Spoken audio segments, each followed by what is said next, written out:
Good morning. We've got a couple of people coming in, but we'll get started. For those of you who do not know me, my name is Robin Pavia, and I have the honor of being the book club president for this year and next year. So I want to welcome everybody. We've got about 58, 59 people attending this month, and we are still running the audio feed. Hello, everyone. And we're going to run that through December. And by then, everybody should be back here, and hopefully we won't need it.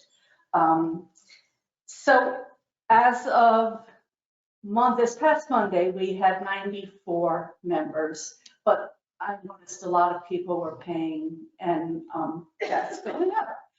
I just have a couple of announcements to make. First thing I want to say is that we are going to be having a regular authors luncheon like we've had historically, and we really have the honor of having Kristen Harmel coming to speak.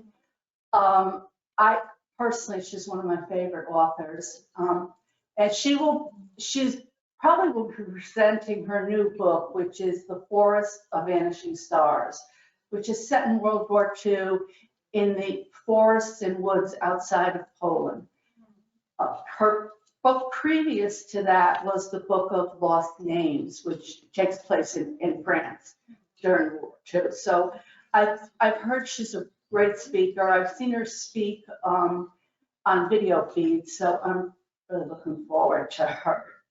And with that, we will be going back to the raffle baskets again, and we'll have more about that coming up. I'm going to ask Joan Osher to come on up because we are going to be having our book sale in February, and we're going to be moving back to the fitness center. So you want to come up, Joan? Hi, my name is Joan Boger, and I'm going to be co-chairing the book sale in 2022 with Suzanne Flynn. I just wanted to give you a rundown. Like Robin said, Stonebridge is trying to get us back to normal, so we will be back in the fitness center.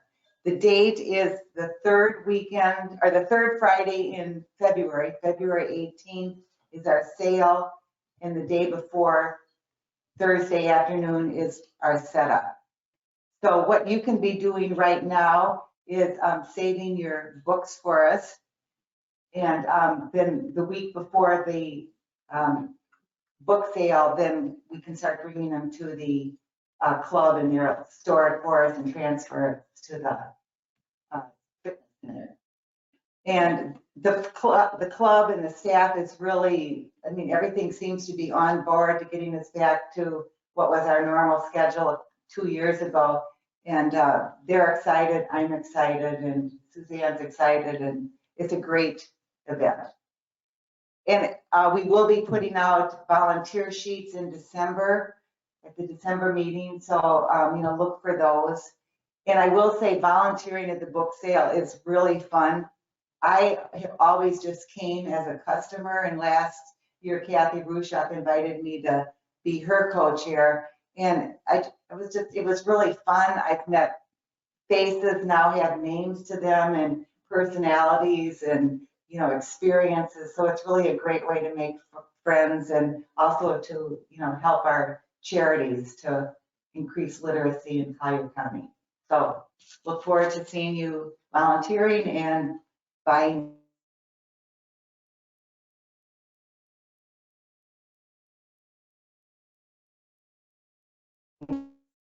This luncheon it's being chaired this year by Emmy White and Diane LaPierre. So they've got their thinking caps on about, or we're hoping to have them on.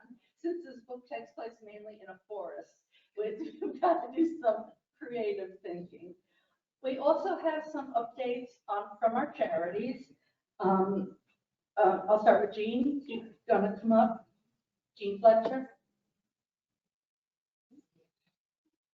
Well, as you know, we really have not been in contact with our Spark Elementary because of COVID. They haven't permitted anyone to come do any volunteering, but I have been in touch with the media specialist there. And she just wanted to say, again, how much she appreciates the money that we give, that they've used it for so many wonderful things for reading and exciting the children. They have reading races and just wonderful things that our money has done. They're also having a little fundraiser, which I went to last year, which was a drive-through Christmas event. It's on December 10th, and you just drive through and you see the kids with all different kinds of things that they have made up. This year, it will be based on the Starlight Express, which they have all read.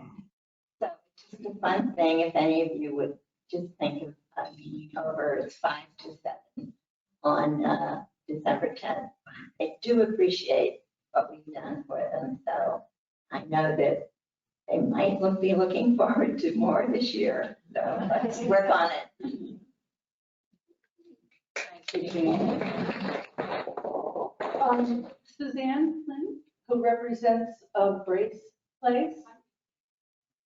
Okay.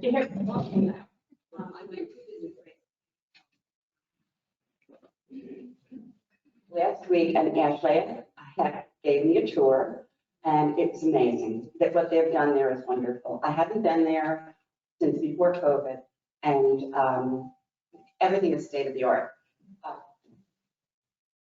The improvements are incredible, especially the classrooms themselves, the STEM program, and the computer labs. They're bringing the neighborhood together with their new soccer field. And she was saying how wonderful it is at 6:30, the whole neighborhood comes out with their kids and they're playing and they're, getting together. The main thing is the satellite program for New Beginnings. One is at Guadalupe in Immokalee and the other is in Alabama. And what they have done is use the Bright Beginnings curriculum and have been trained from staff from Brace Place. So they're really branching out and helping others, incorporating others, yes. So they're doing a great job and they really do appreciate everything we do for them. Thank you. And Colleen is going to give an update on literacy volunteers in Collier County. That's our third charity. Look at that. Right? And she said, what she can do. Okay, I'm Colleen Biden, and I'm the liaison for LBCC, Literacy Volunteers of Collier County. And their primary objective is to teach English as a second language. First, I apologize to a lot of you who were here last month because I'm going to repeat myself. I have a thank you letter from LBCC. It says, "We appreciate your club's charitable gifts. Last year's gift of $2,850, and then that's what we gave the other charities also.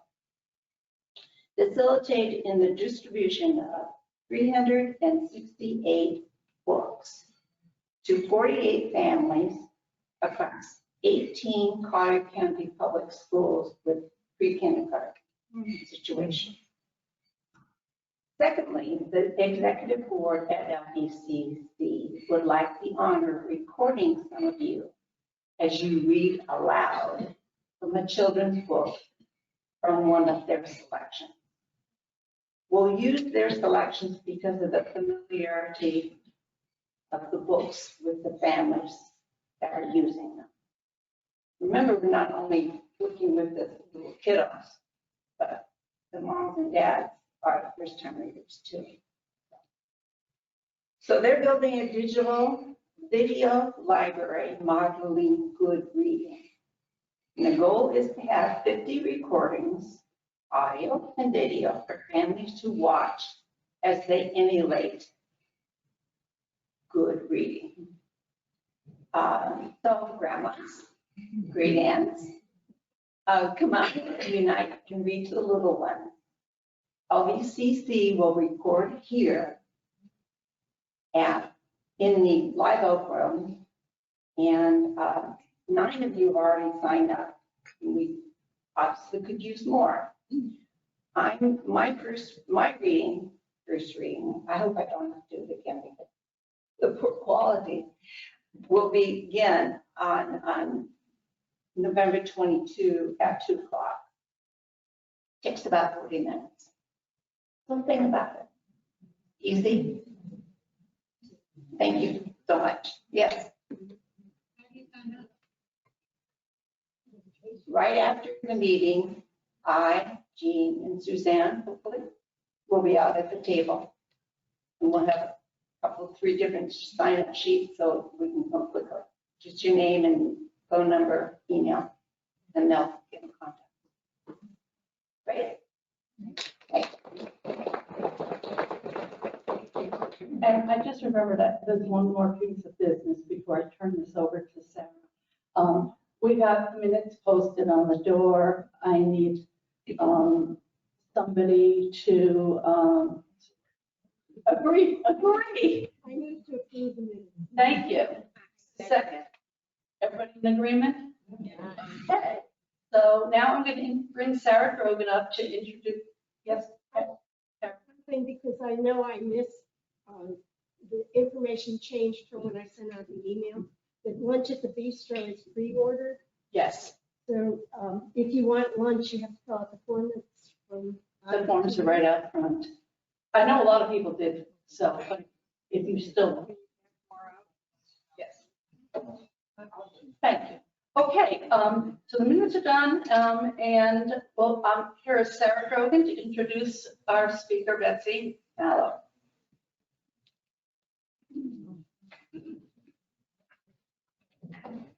Good morning, I'm Sarah Drogan. I'm delighted to introduce Betsy Gallo to you today. Many of us know Betsy from her various leadership positions around Stonebridge, but she is a first-time presenter for our book club. So Betsy was born and raised in Staten Island, New York. She graduated from Wagner College with a BA in English. After college, Betsy worked at Oppenheimer Company in its institutional sales department. She married a Dutchman, and they moved to Tampa for several years so that he could work in his family's international shipping business. Then it was back to Staten Island, where Betsy was a stay-at-home mom with their 2 children. During this time, Betsy served on 2 boards that focused on children. She served on the board of a foster care social services agency for 12 years, chairing the board for 3 of those years. And she also served on the board of a mental health services agency for children for 6 years. As her children entered their teen years, Betsy went to work for the American Red Cross in events and fundraising, and ultimately served as acting director of the Staten Island chapter. From there, she moved on to a development position at Staten Island Children's Museum and wrote a Kresge grant to facilitate its expansion effort. Finally, she worked as an assistant to the CEO at a large hospital system on Staten Island. As Betsy states, this was a real learning experience on the intricacies and difficulties in the healthcare industry. After her first marriage ended, she met Bert Gallo on her one and only blind date ever. And as they say, the rest is history. When they retired, they bought a home together in Manasquan, New Jersey, where they greatly enjoy spending summers with their children and grandchildren at the Jersey Shore. Please welcome Betsy, and please silence your phone.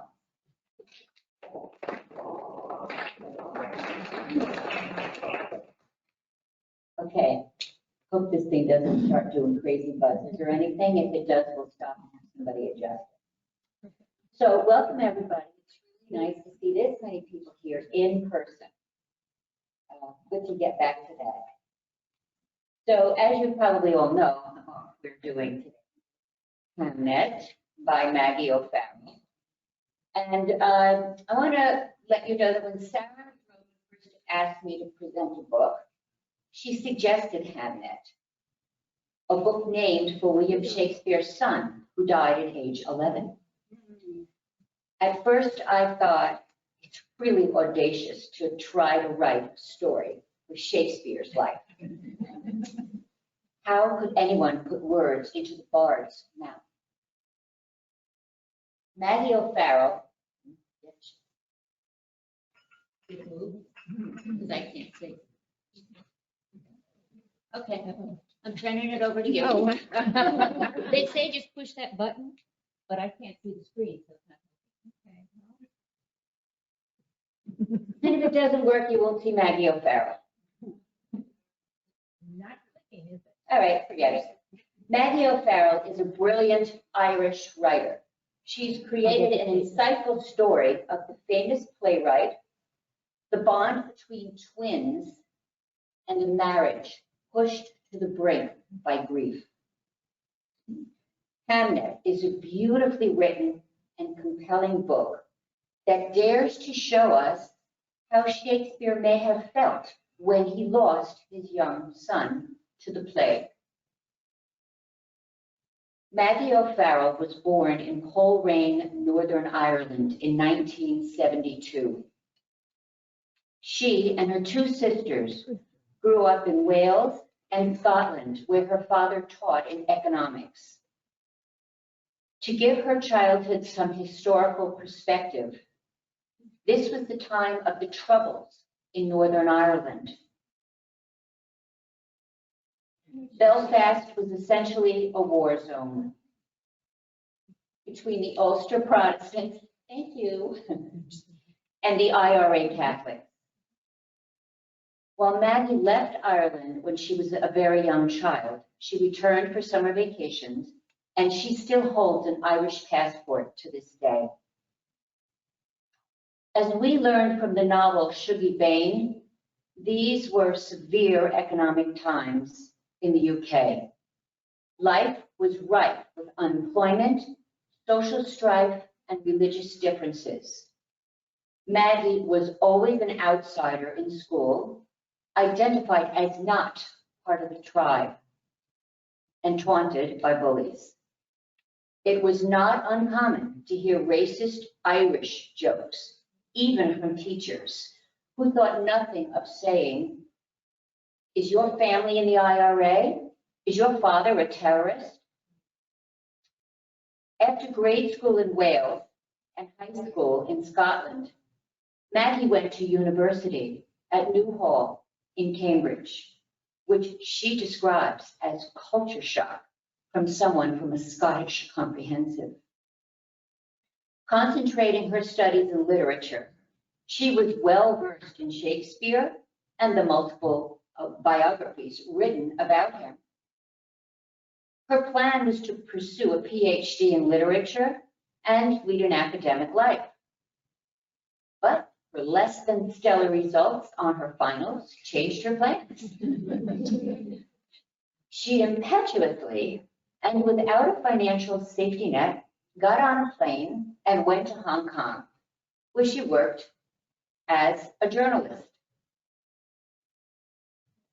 Eventually, she worked her way back to the UK by traveling across the continents of Asia and Europe by bus and rail.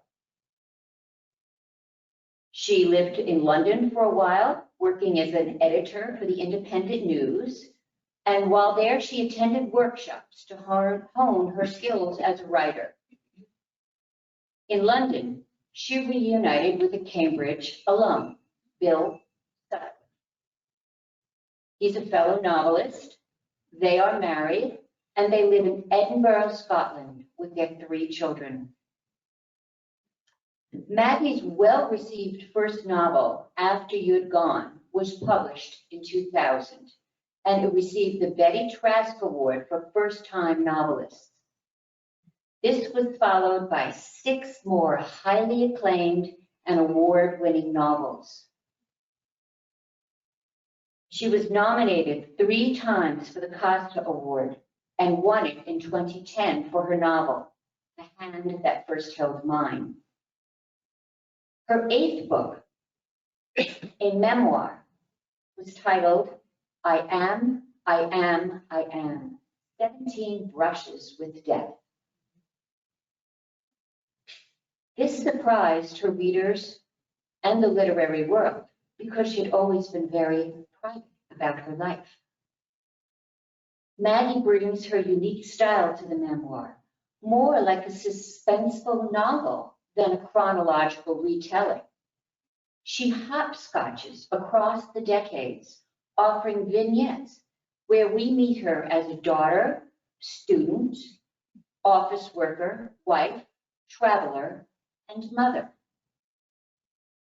The 17 Brushes with Death range from a chilling near-miss encounter at 18 with a murderer to an ambush by a machete-wielding thief in a remote part of Chile. She nearly drowned in the Indian Ocean. She hemorrhaged catastrophically during her first child's birth. She nearly died of anemic dysentery in a remote part of China. And she experienced a terrifying descent on an airplane. Maggie saves the most dramatic and life-changing events for the end of her memoir, building an emotional climax. At 8 years old, she was immobilized with encephalitis. She was hospitalized for months and months on end and expected to die. If she survived, she would probably never walk or maybe speak properly. She remembers hearing a nurse in the hall telling someone, "Be quiet, there's a child dying in there." It was well over 2 years before she was able to return to school. And of course, she returned to school and she still had disability. Months of solitude gave her lessons in closely observed families that typifies her work. You become a silent witness. You are in the room on your own and listening to life next door or downstairs going on without you. You become that person who is noting it all down, but not interacting, which is oddly the position of a novelist within the novel. In the last chapter of I Am, titled Daughter, she reveals her agony and vulnerability as a parent. At the time of writing the memoir, Maggie's middle child, a little girl, was 8 years old. Since birth, she suffered extreme allergic reactions between 12 and 15 times a year, 1 or 2 of which would develop into a full-blown anaphylactic shock. There were many terrifying ambulance rides to the nearest hospital. Her daughter was also born with severe eczema. Okay, this is the little daughter at about 2 years old. If you look at that picture closely, you can see the rawness on this little child's cheeks and hands. Out of desperation, she invented a homemade ointment that has transformed and possibly even saved her little daughter's life. Maggie admits we live in a state of high alert. This memoir exists to help her children understand that her daughter's proximity to death is not their unique curse, but is surprisingly common. She wanted her children to know it is possible to have a full life, even with near-death episodes. I guess let's go to the next picture. Thank you, Sarah. Maggie's memoir gives us insight into her next book, which was several years in the making. The highly acclaimed novel, Hamnet. The New York Times has it on the list of 10 best books of 2020. She won the Women's Prize for Fiction and the National Book Critics Circle Award, amongst many other acclaimed awards for this book. What motivated Maggie to create a backstory on Shakespeare's life? Could her own proximity to death as a child and the fragility of her daughter's life have given her a perspective that Shakespeare's biographers failed to recognize? In spite of the countless volumes written about Shakespeare, there was a scant paper trail on his family, and even less on his wife and children. Maggie admits 2 things struck her when reading biographies on Shakespeare. One on his marriage, and the other on the death of his son. His wife, Anne Hathaway, 8 years older than Will, is often vilified as an illiterate, an older woman, a shrew, who trapped him into marriage at 18. Maggie felt this was harshly judgmental and without a shred of evidence to support it. Because one is illiterate does not equate stupidity. In fact, Anne came from a respectable and prosperous family, unlike Will, whose family fortune and reputation were on the downturn. Most telling of all, when Shakespeare retired, he returned to Stratford-upon-Avon and lived with his wife until his death. Maggie's fascination with Hamlet began in high school when a teacher mentioned in passing that Shakespeare had a son who died at 11 years old, whose name was Hamnet. At 16, she was struck by the parallel names. In the biographies on Shakespeare, Hamnet gets 2 mentions, his birth and his death. This is often followed by a paragraph referencing the prevalence of childhood death, with the implication that parents barely grieved when their children died.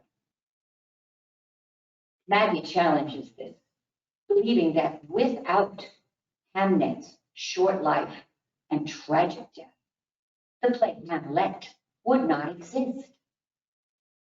In Elizabethan times, the 2 names Hamlet and Hamnet were used interchangeably in parish records and legal documents for the same person.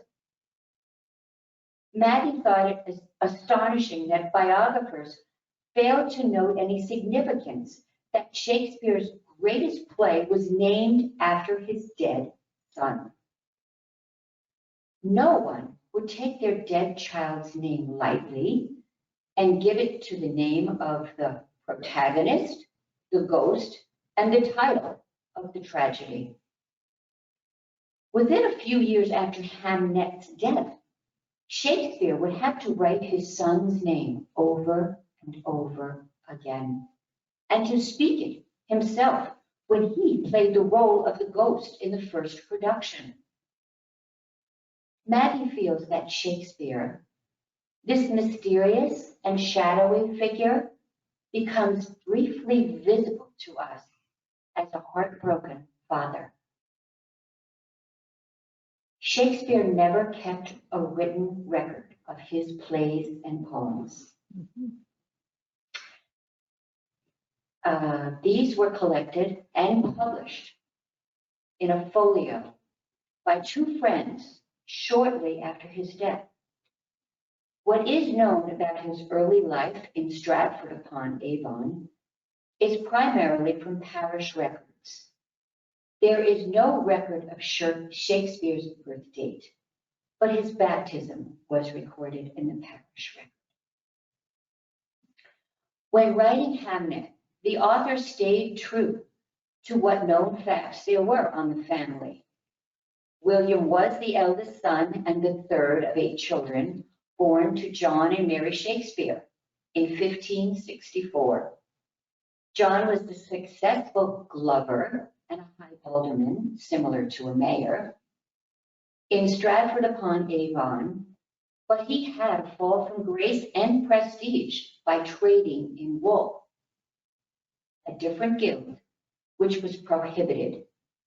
He ran into serious legal trouble, fell into debt and disrepute, with the family status greatly diminished. Other historical facts were the wedding of William and Anne in November of 1582, and the birth of their first child, Susanna, 6 months later. Within 2 years, the twins, Judith and Hamnet, were born. Hamnet died at 11 years old. It was strongly believed that it was the plague. Between 1585 and 1592, Shakespeare began a successful career in London as an actor, writer, and part owner of a playing company. There were repeated outbreaks of the plague through the years, closing the playhouses. In all likelihood, Shakespeare returned to Stratford-upon-Avon during these closures. The plays he wrote were performed only by his company of players, and he became a very wealthy man. In 1597, he purchased a grand home called New Place, one of the largest homes in Stratford-upon-Avon, and he moved his family into it. When Shakespeare retired, he returned to Stratford and he lived there until his death. Maggie took creative liberty in calling Anne Hathaway by the name Agnes in the book. One of the few documents that exist relating to Anne is her father's will. Richard Hathaway died a year before her marriage. He did something quite unusual. He left his daughter, named in his will Agnès, the French pronunciation, a very generous dowry. With this will as a record, Maggie decided to call her by the name her father used, Agnes, and to open her up to a new interpretation, something other than what she had been called and portrayed these past centuries by Shakespeare's biographers. Maggie admits that when writing Hamlet, it seemed terribly presumptuous and daunting to try and characterize a genius. She cleverly resolves this by never referring to William Shakespeare. He is the Latin tutor, son, brother, father, or husband, and noted more for his absence than his presence. Agnes is the central person in the novel. She is an independent spirit, a falconer, a gifted healer, an herbalist, and believed by some to have unnatural powers, even clairvoyant. Hamnet is a novel about marriage, family, and grief. What is especially compelling is the sensuous and descriptive language, providing a vivid image of life in 16th century England.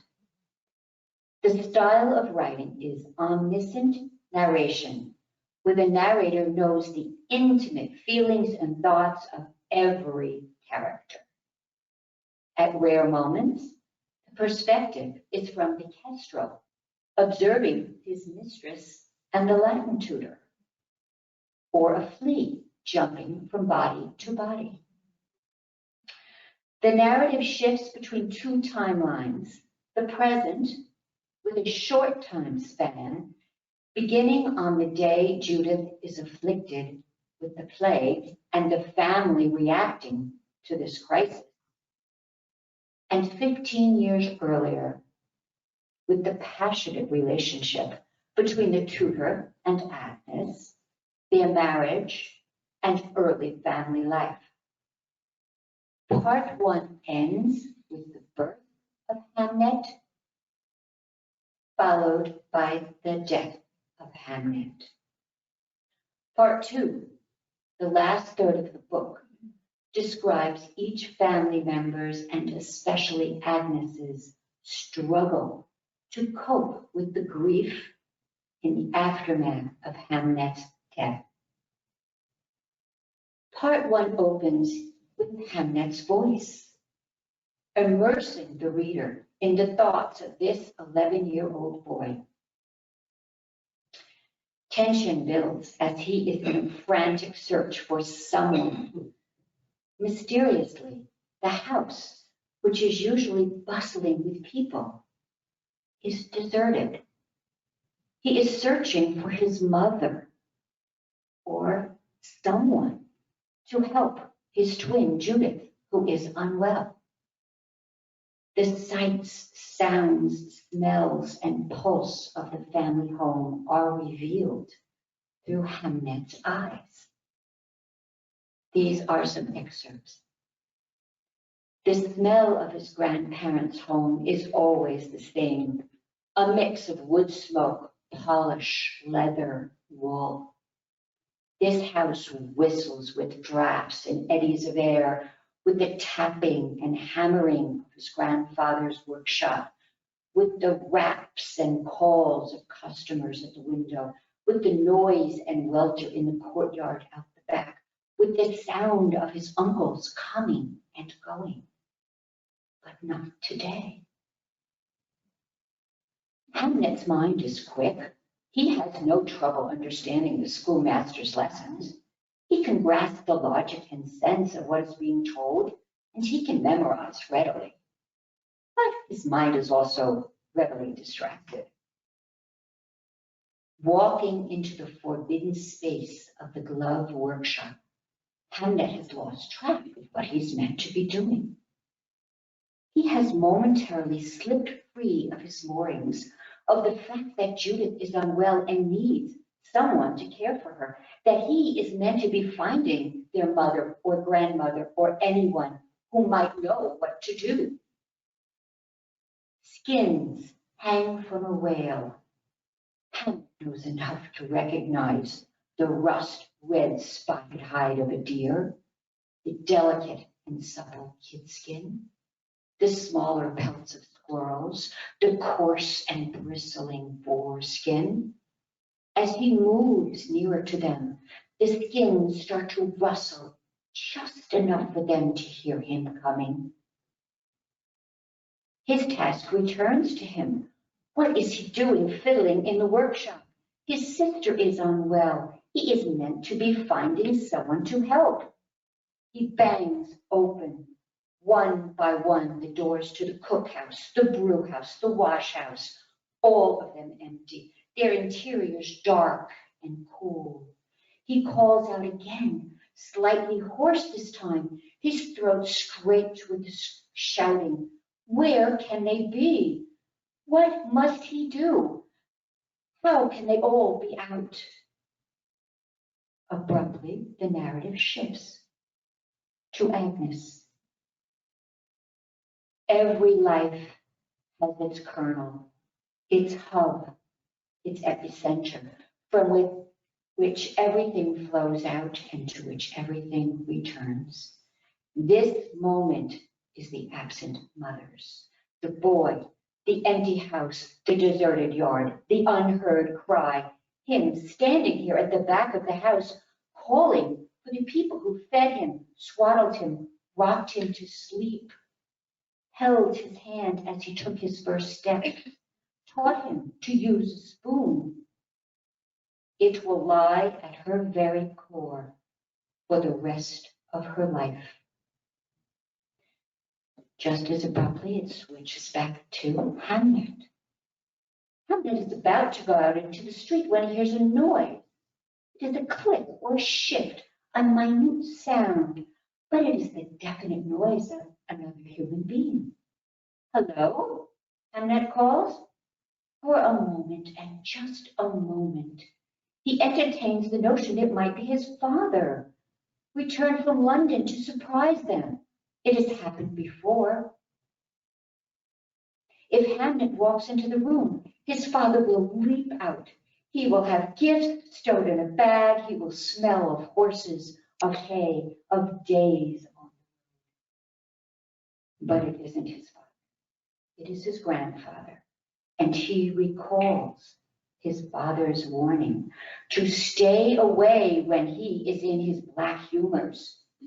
The grandfather tricks the boy into coming closer, and he seizes him and gives him a vicious blow on his face. The shift is back to the mother. Agnes is not nearby. In fact, she is more than a mile away, tending to her bees who have left the hive. She is eyeing the swarm in the orchard, a blackish stain spread throughout the branches that vibrates and quivers with outrage. If you came close enough, you could see that her lips are moving, murmuring small sounds and clicks to the insects that circle her head, a light on her sleeve, blunder into her face. In Hamnet's search, he races to the physician's home to find he isn't there. He's questioned by the woman answering the door. He comprehends the terrifying possibility. Judith has the plague. Throughout the chapter, each family member is heard from in their own voice, revealing their personality and rank in the family. Judith is in her bed, hallucinating with fever. The grandfather is in the parlor, getting drunk on ale. Susanna is trailing her grandmother, Mary, carrying the basket of gloves and being scolded. I don't for the life of me know why you cannot, at the very least, look people in the eye when they greet you. Susanna burns with shame as she observes the townfolk walk past them without acknowledging them, since their grandfathers was fined for not attending church. The maid is flirting with the dairyman. Agnes is a mile away, collecting her honey and settling her bees. The father is 2 days' ride away in London. The second chapter shifts to 15 years earlier, with the Latin tutor forced to repay his father's debt, tutoring 2 young sons of the recently deceased yeoman. The Latin verbs roll on and on around him like a feminine fog, through his feet, up over his shoulders, past his ears, to seep out the cracks in the window lead. He allows the chanted words to merge into an oral blur that fills the room, right to the high, blackened rafters. As he distractedly looks out the window, he spots a young man coming out of the forest with some kind of a bird on an outstretched fist. When the lad lowers her skirts she has tucked up, the Latin tutor is intrigued. He seeks her out, and they banter playfully. The Latin tutor and Agnes recognize a specialness in each other. Perhaps because they are both different, perhaps because they are outsiders in their family and in their town. The son is bullied and beaten by his father, belittled for his lack of interest in business, mocked for being easily distracted. As for Agnes, stories and rumors abound about the daughter of the dead forest witch. Too wild for any man, this creature, this elf, this sorceress, this forest sprite. Agnes avoids her stepmother and the 6 children she bore with her now dead father, finding solace in the forest with her kestrel. She perceives the tutor is unlike anyone else. She grips his hand and gets a sense of his soul. Before long, passion takes over, and in the apple storeroom, we have an imaginative sex scene which describes the apples rocking, jolting, turning on their heads.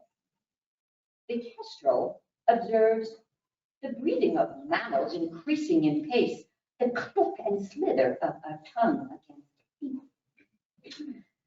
The story unfolds with each chapter shifting from present to past to present. The fear and urgency are palpable in the family with the intrusion of pestilence in their household.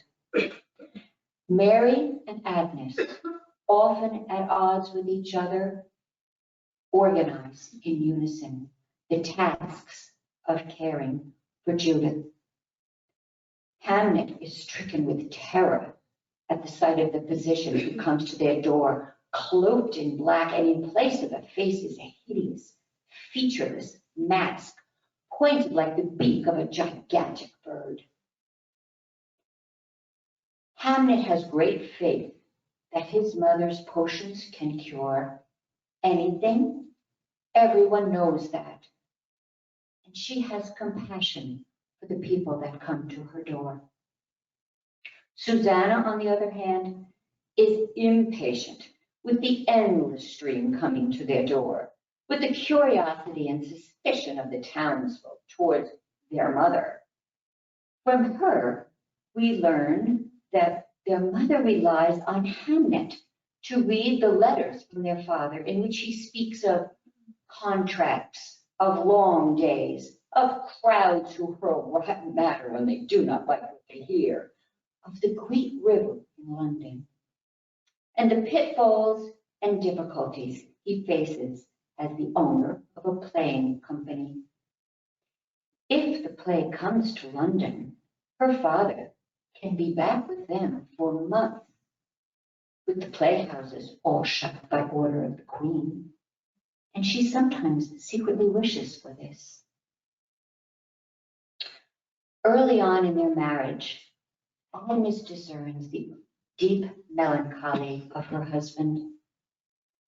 He finds it intolerable living under his father's control.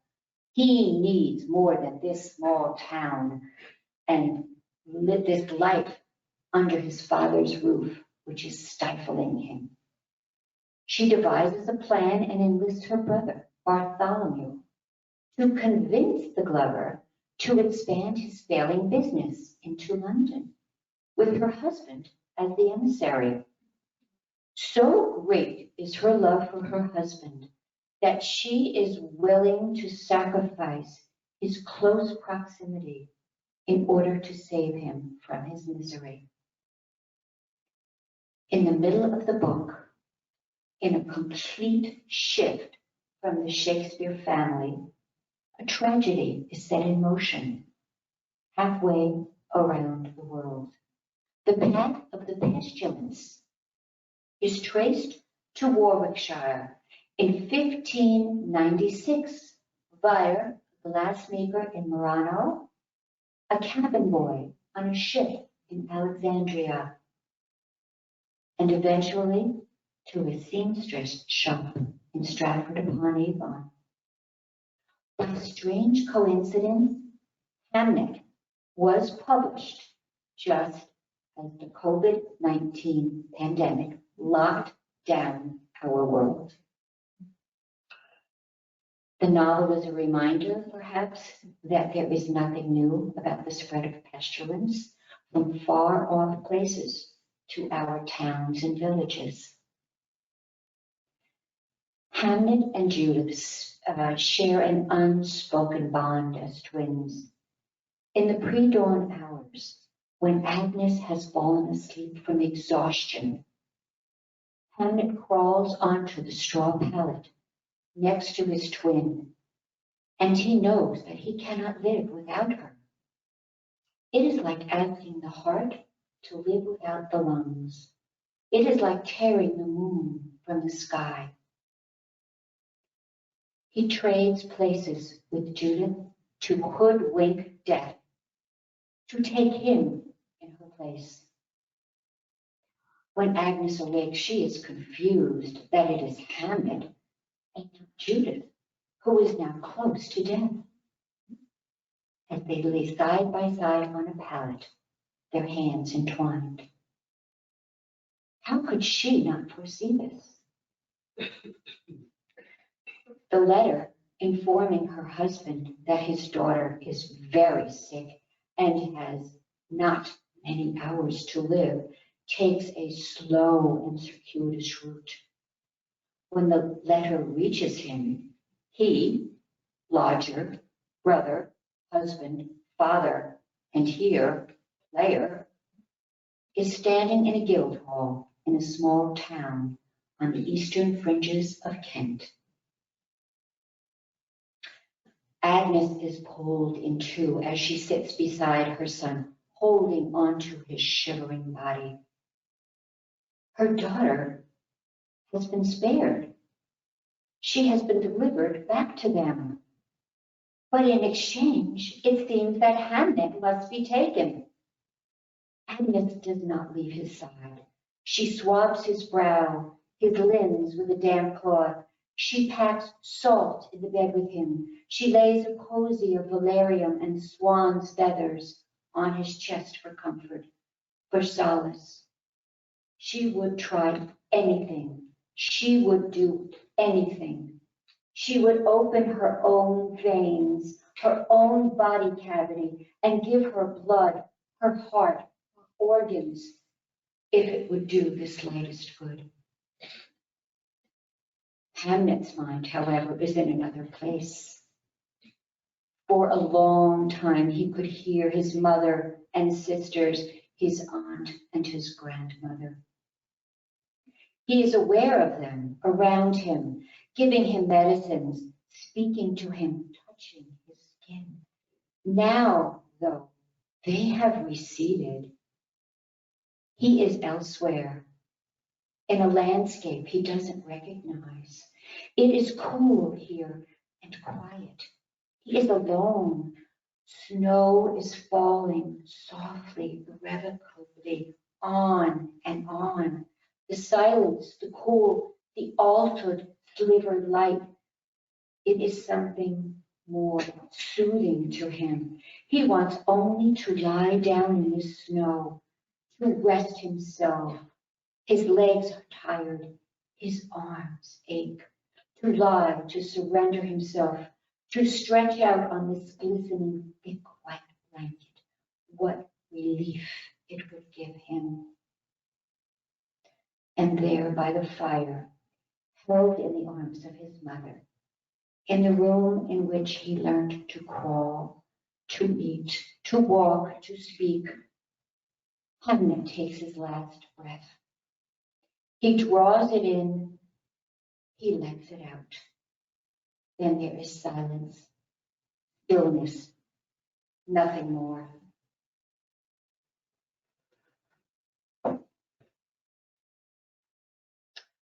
Part 2 of Hamnet reveals with powerful and poignant writing the depth of grief on the family with the death of their beloved child.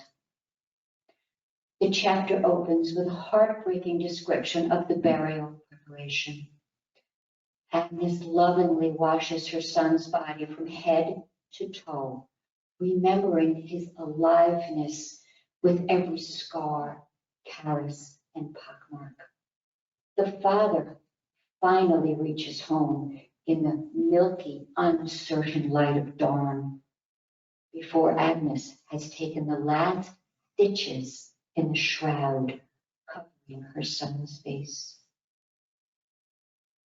He sees that his daughter lives, but his fleeting happiness is shattered when he realizes his son is dead. The sound that comes out of him is choked and smothered, like that of an animal forced to bear a great weight. It is a noise of disbelief, of anguish. At the end of her life, when her husband has been dead for years, she will still be able to summon its exact pitch and timbre. A short amount of time after the burial, the husband leaves, for he must return to his company of players. They need him. They have the season to prepare for.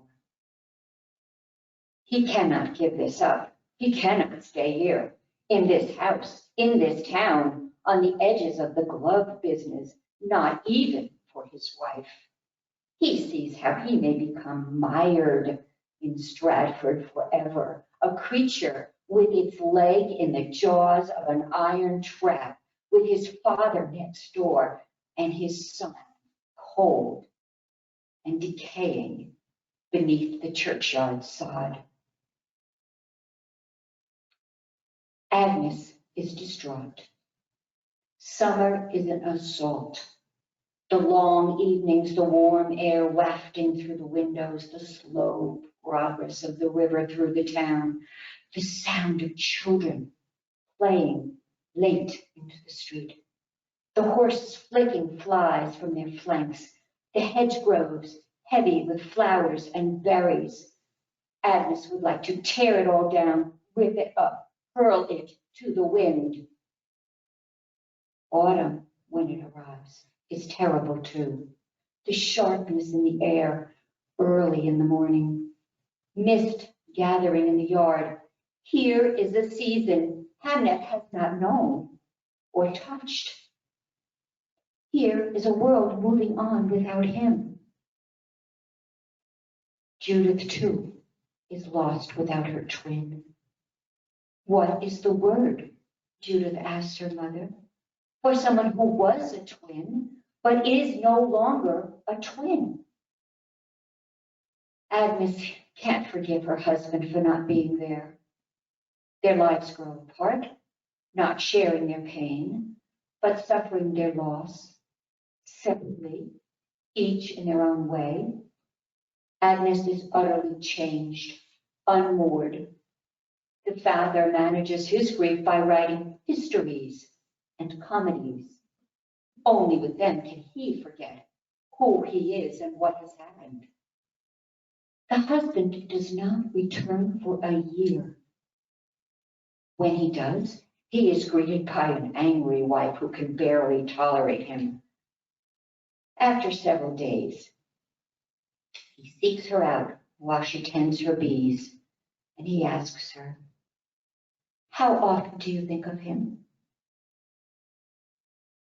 "All the time," she answers. In this quiet place, they finally share their grief. The husband says, "I find that I am constantly wondering where he is, where he has gone. It is like a wheel ceaselessly turning at the back of my mind. I look for him in every crowd, in every audience. That's what I'm doing when I look out at them all."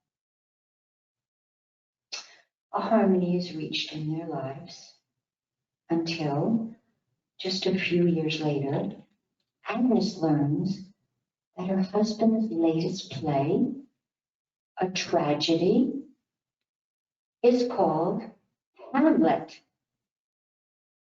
Her world is upended. It is incomprehensible that her son's name could be on a Luncheon playbill. She must go to London. When she arrives at her husband's lodgings, the austerity is shocking. It's a monk's cell, a scholar's study. How could the man who owns the largest house in Stratford, and much land besides, be living here? The landlord tells her, "You will find him at the playhouse."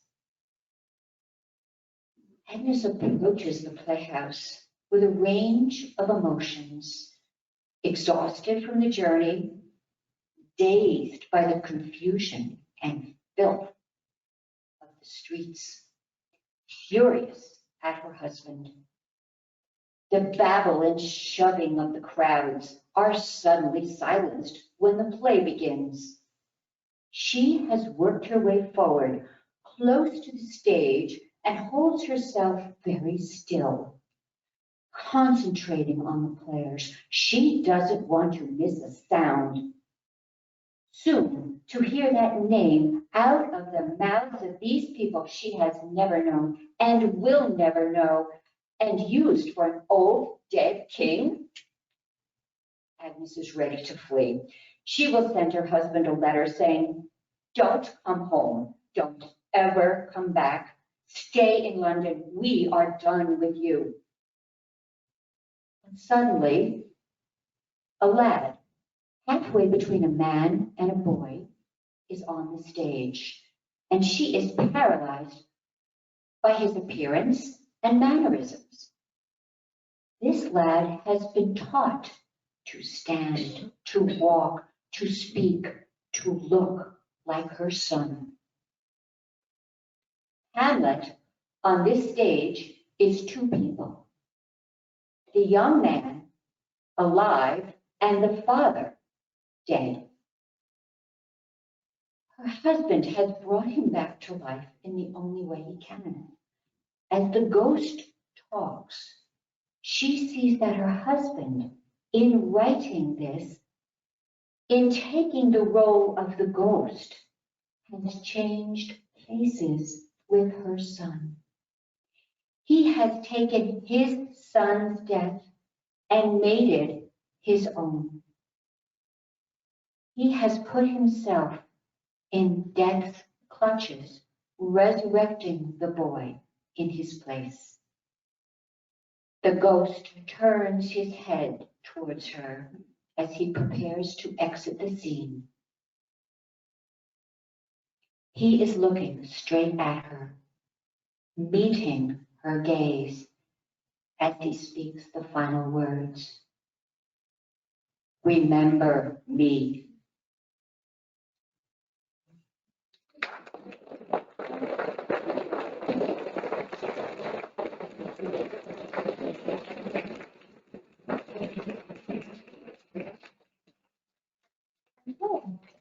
Well, I did read a lot from the book, as you can tell, but I really thought it was the best way to convey the language that Maggie O'Farrell used in a very powerful way to set a stage in 16th century England. I'd like to ask you, do you think that she did justice to Shakespeare's early life and family?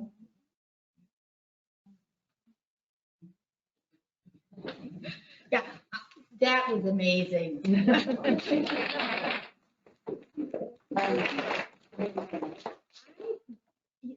thought she did justice to it. When you read a history book or an old play, it seems dusty and old. But I think your reading those passages brought to life what it felt like when we were immersed in reading that book. You felt like you were there. You could smell the smells. You could imagine the interactions there.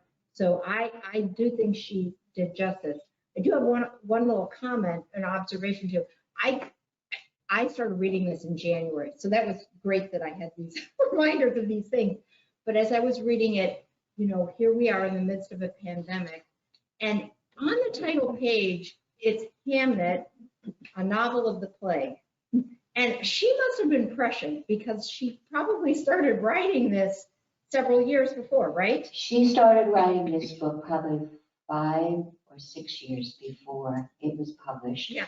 She actually has a son who she had to wait until he was past the age of 11, 12 before she could really write those passages about this little boy dying, because it was just too personal for her. It was too close to home. Yeah. And you know, I did do a lot about her memoir because I think her life, almost dying at 8 years old, and then having a little daughter who was born with severe immunological disease that she's so prone to and close to death so often, really reinforced what Maggie felt about how Shakespeare might have felt about his son dying because it was so close in her life in two ways, her own and her daughter's. Yeah, and she brought that, so we felt that too. She did that. My one other little observation was, I thought it was so clever, and I was struck by, as you said, they never called him by name. Right. And as I was reading it, I'm thinking, but there's all this controversy about, did William Shakespeare really write that? Was it Sir Francis Bacon or De Vere or Christopher Marlowe? So I don't know if she was sort of alluding to that, she could name him, or that, naming, if she addressed. Well, that's a good point. I think that everybody knows Shakespeare probably in the entire world. And if she started her book by naming William Shakespeare, well, he now is the character bigger than life in the story. And she did not want him to be the character bigger than life. She wanted it to be a story of how he felt as a father, not as the famous playwright that through the centuries has lived on and always been so renowned. So I think that was probably more reflective of why she did not name him. And like she also said in interviews, she thought it rather daunting to try to put words into William Shakespeare's mouth. So, by not calling him William Shakespeare, and plus at this time, he wasn't all that famous yet. When Agnes was home in Stratford raising the family, she didn't really know what he was doing in London. He was off making money and sending it home. He was obviously successful, but she didn't go to his plays. She was not part of the circuit of what was going on with him. So, yeah, she kept it kind of a different, different category there.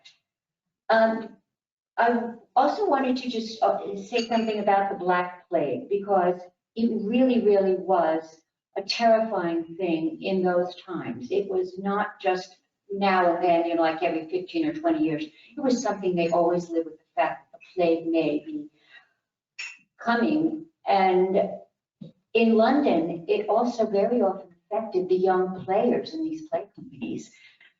And Shakespeare lost many friends and young players, young actors to the plague. So he was a little bit afraid of it, is what historians think. And he never writes about the plague, as some writers did at that time. He really kind of avoids it. He had family members that died of the plague. His mother, Mary, probably buried 3 children to the plague. So it was part of his life in a very hurtful way, not distant, but really close up. Do you feel like that the author captured the grief of a mother and a father? Yeah. Yeah, I thought she did a good job doing it, because, boy, I tell you, when I was reading some of those passages, I was ready to cry. Let's see. Did you want to show the other photos? Yeah, there's a picture, no, there's one, oh, yeah, one more, yeah, thank you. This is, And how about this home? this was Shakespeare's home, I believe, right? And here's Anya. Okay, and this is Anya's, which was probably done, as you said, after her lifetime, but is believed to be a likeness of her. So it's kind of interesting to have something from like the late 1500s. And she was apparently very attractive. Yeah. Margot. I just want to say that the combination of the father's grief, the writer's grief, and Hamlet, which Hamlet is a character and a play about a call for restoration of moral order by a person who is deceased, who only sees the truth of what really happened. So in personifying his son, in a way, as that sort of character in general, that I think the impetus with Shakespeare writing the play. It feels, of course, that the dead person is calling for justice, for order, for things to be, good Restored again, to right normal. Yeah. and that has been lost in the world that Hamlet sees, because his mother has run off with the other would think. So I think it's very, very true to life, and I think the author had the same feelings about the world shattering for her Yeah, and needing to restore. yeah. Yeah, I didn't get into the play Hamlet because I thought this kind of stood alone without it, but thank you, Margot, for that perspective. And one other thing I was just thinking about and I lost. Did anybody have anything they want to add or say or questions?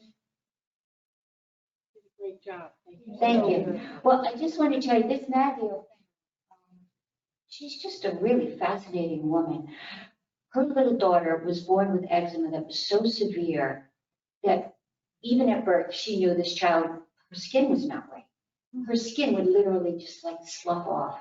And she had to wrap this little baby in a silk body stocking from head to toe to keep her from scratching. And she was up night after night for years just because the child suffered so greatly from the eczema. We're not even talking about the anaphylactic shock incidences. So what's interesting about Maggie is she lives in Edinburgh and she planted a garden that would mimic a garden that a woman would have had in Shakespearean times with all the herbs.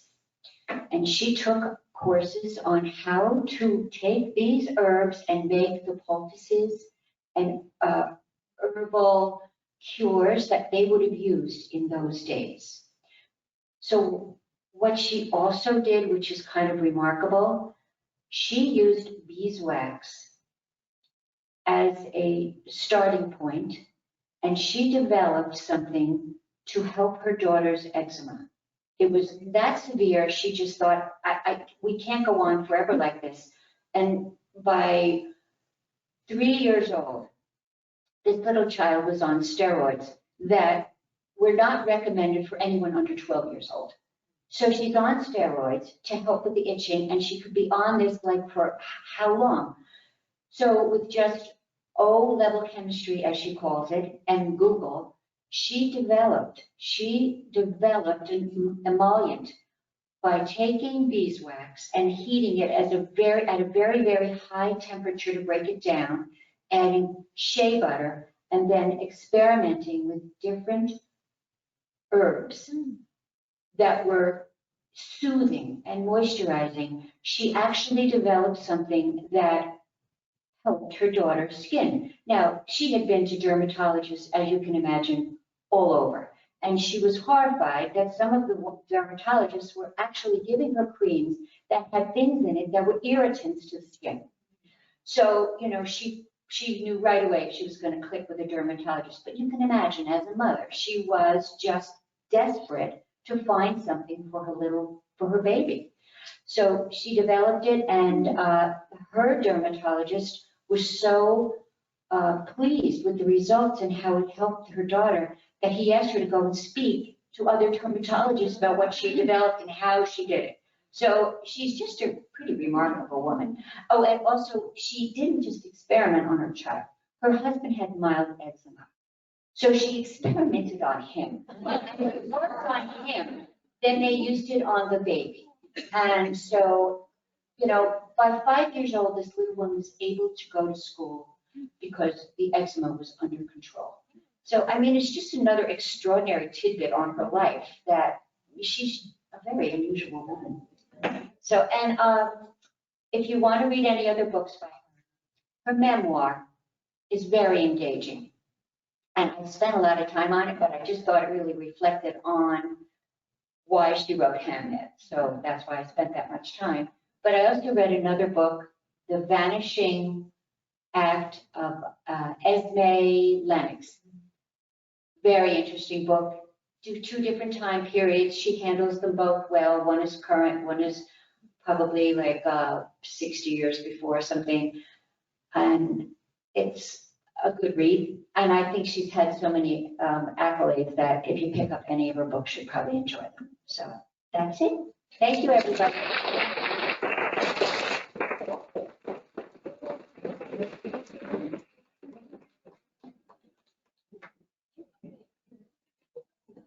That was wonderful, Betsy. You really was. You put so much feeling into what you were saying. It was really wonderful. Well, thank you all for being here today. We will see you on this, I think it's December 16th, where Susan Gangiami will be presenting the henna artist. See you then. Thank you. And we can go out back to the bistro for anybody who's ordered lunch.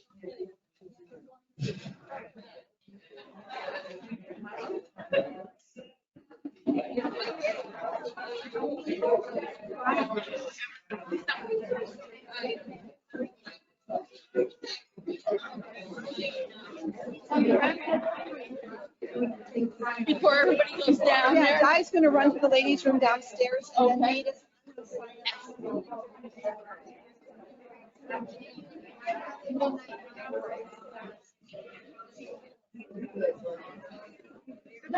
Are you going to lunch? No. The next time I will.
Well,